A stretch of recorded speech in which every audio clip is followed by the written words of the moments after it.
Welcome back to another Charlotte Legacy League Vintage Saturday with Beseech Storm versus Bant Beans. We've got both players keeping 7 here, and we'll see Hunter lead off on the play on Beseech Storm on the Underground Sea, a Mox, and a Lotus.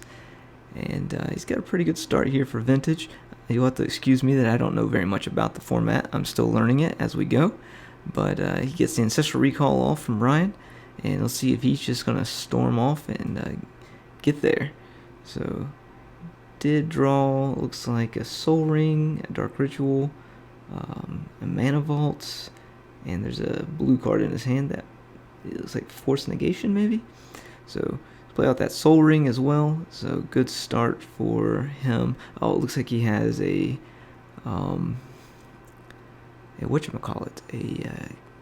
Bolus Citadel, which will allow him to basically just go nuts by drawing his entire deck.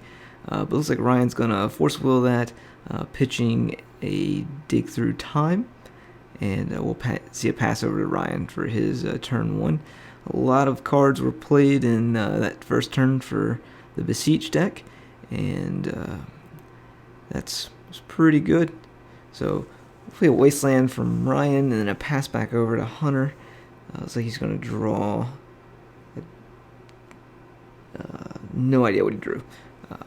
But nonetheless, we'll see Ryan at the end of turn cycle Lure Revealed, and then go to his turn. See if Ryan's going to fire off this Wasteland on the Underground Sea that Hunter has in play, or he has something else he wants to play. And from Ryan, looks like we have an Explore. So Ryan will untap his lands, draw another card, and probably play another land, and that'll be his turn. It's like he's got an Emerald now, a Strip Mine, and a Wasteland. And it looks like he's going to Strip Mine, and Hunter will float a blue. I think actually Ryan's going to Wasteland that instead, keeping the Strip Mine in case Hunter draws a basic land. Ryan's fairly new to to Vintage as well. He typically plays in our Legacy League. We'll see Hunter with a Tinker, sacrificing the Soul Ring, and it looks like Ryan has another Force of Will, pitching a Force of Will. So that's a lot of Force of Wills there. So we'll see Lure Revealed, and 2 mana. It looks like he's probably going to play Ethereal Forger here, being able to put back another Force of Will, a Time Walk, and so 2 Force of Wills, a Time Walk, and a Lure Revealed. Will go underneath the Ethereal Forger. So anyone who's not familiar with that card, it's pretty cool for Vintage because you get to attack and then you get those cards you exiled. It's not nearly as big as a Murktide, so it doesn't close the game out quickly, but it does create a lot of value for the person who is attacking with it, i.e. he gets to attack for 3 and then put the Time Walk back in his hand and then replay it again to go on another Explore. So Ryan has learned how to tap his mana for the first time. He's going to Explore again, and we'll go to his second turn in a row that he's got to Time Walk. And so we got a Monastery Mentor coming out here, and another attack with the Spell Belly.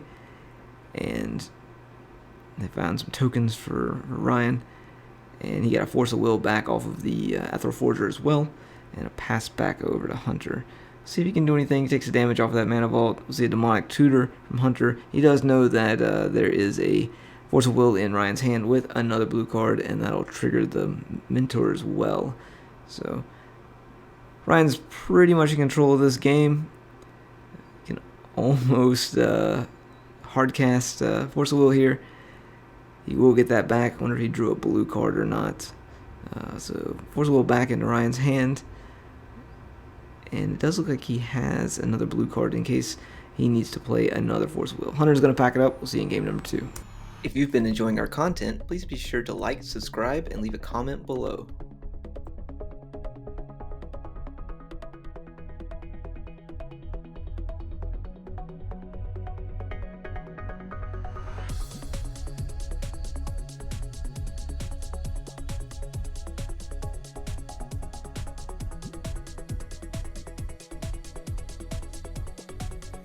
Welcome back to game 2. Hunter's kept 6, Ryan's kept 7. Hunter will be on the play, leading off on an underground and an emerald, casting a mana fold key, and looks like Hunter has a dark ritual and an ancestral and a Yogg will in his hand.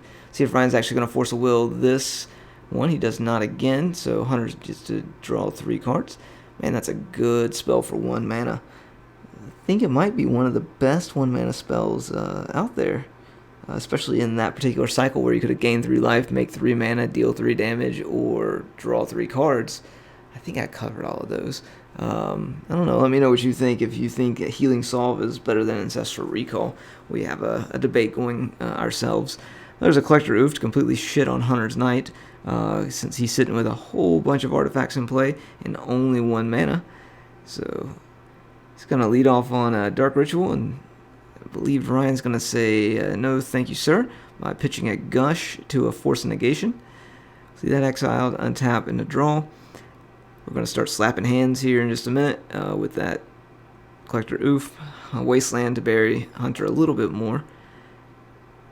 2 more mana, and we're going to see some Beans come into play. That's a foil one at that, so I think he gets to draw an extra card because it's foil. So we'll see a Wasteland on Hunter's only mana producing source at this point that isn't locked out by the Collector Oof. We'll see what Hunter wants to do here.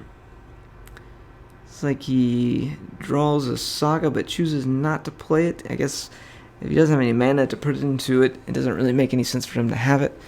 Karak is coming timely for him, and we'll see an Energy Flux as well.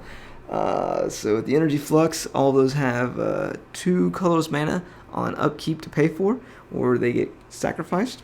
Hunter picks up a Tolarian Academy off the draw, but I believe it might be a little too late. Thanks for watching. If you've been enjoying our content, please be sure to like, subscribe, and leave a comment below.